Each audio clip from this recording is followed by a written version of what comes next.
Yeah, but okay. So yeah, my name's Amish. I grew up in Brampton, so no surprise there probably. But what is weird is I was actually the first brown guy in Brampton.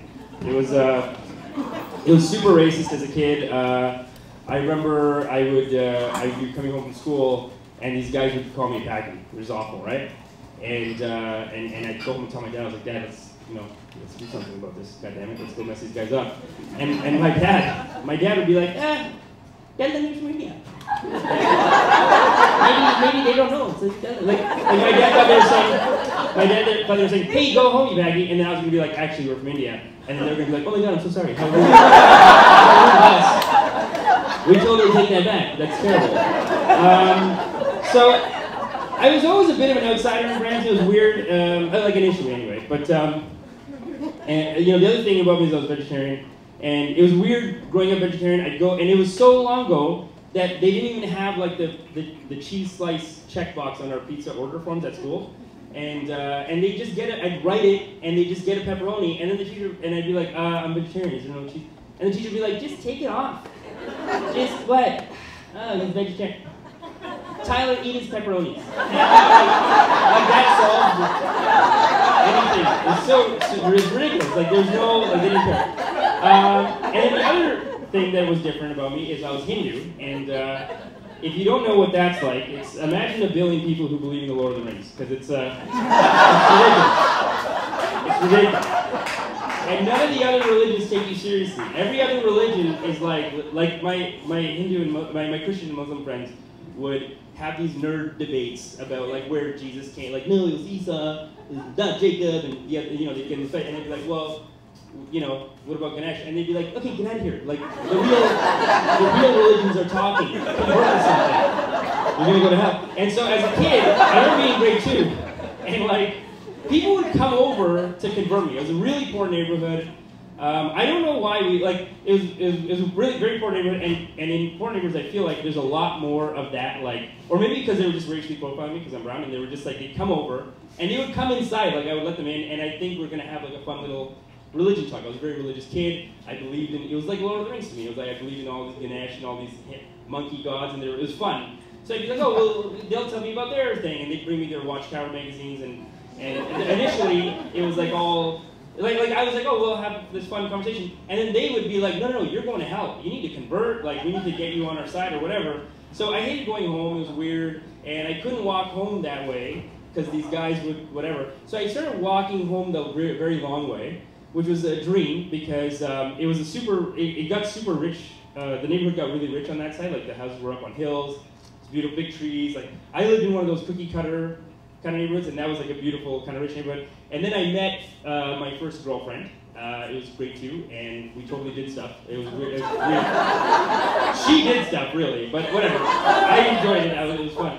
And so we'd go, and we would slowly like walk closer and closer until our hands were touching, and then she was like, oh, come over, and I mean, she's my boyfriend, and whatever, and like her mom just thought it was super cute because they were like liberal and stuff like that. So it was cool, it was great. But anyway, years later, this is a bit of a loose connection, but whatever. I went to live in India, and I was in this super religious neighborhood, and when they sent me, I was like, oh, like part of me was like, I want to leave Canada, like whatever, but part of me was like, oh, brown, Hindu, vegetarian, I'll fit right in there. So I go to this really religious hostel, or like a religious neighborhood and a hostel in India, and I go there, and I totally didn't fit in. Like they were like, half of them thought I was super cool for being Canadian, and the other half were like, oh, you think you're so cool because you're Canadian. Like they were mad at me for whatever. They're mad at other people thinking I'm cool. And I remember, so I remember there was like this bad boy weekend. It was like this badass weekend we had. And you have to remember that everything badass in India is like scaled down. Like here, it's like, sex and drugs. Over there, it was like holding hands and eating chicken was the badass. It was the crazy, like we're gonna have a crazy weekend, right?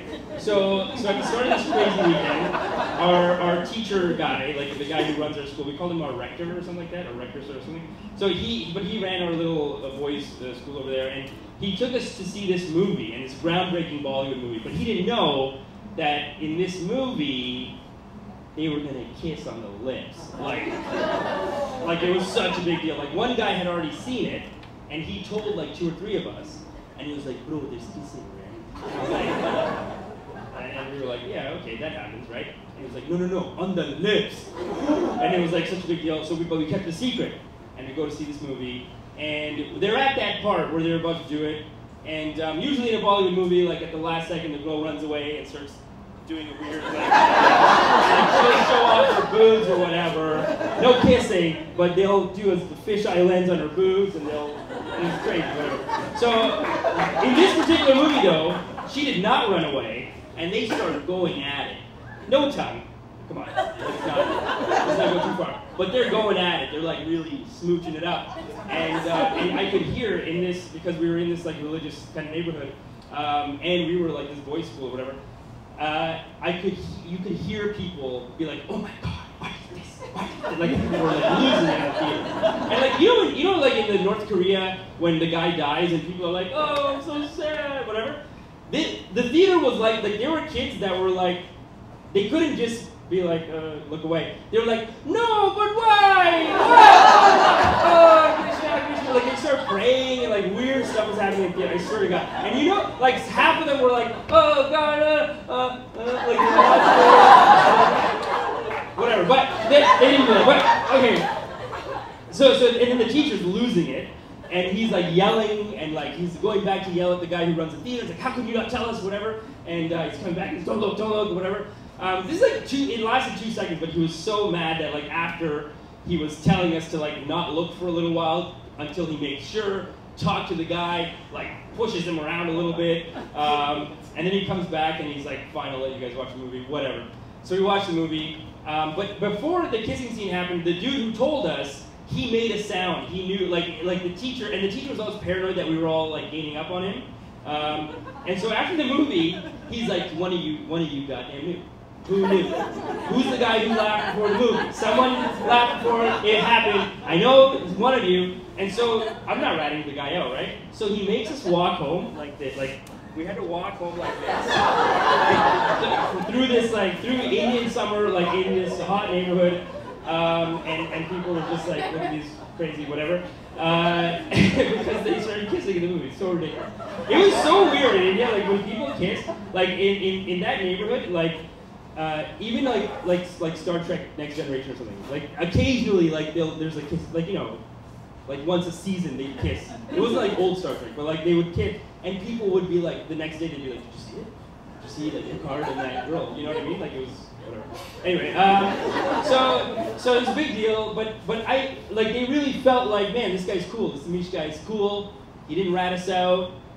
The guy, like there was times where he would hit us all, and eventually he did that because the guy never admitted. So he even did a hitting day. And I remember until then, because I was Canadian, he wouldn't hit me. Like he would hit every other kid with like just a little stick. Like he'd whack everyone, and he wouldn't hit me. And I was like, come on, dude, I can take it.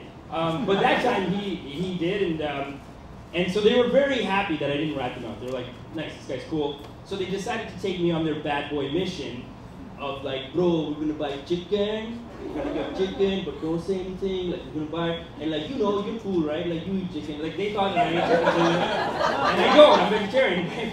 But they were like, this is a big deal, we're gonna go get chicken. So this guy comes to get me, this is like during our kind of break time.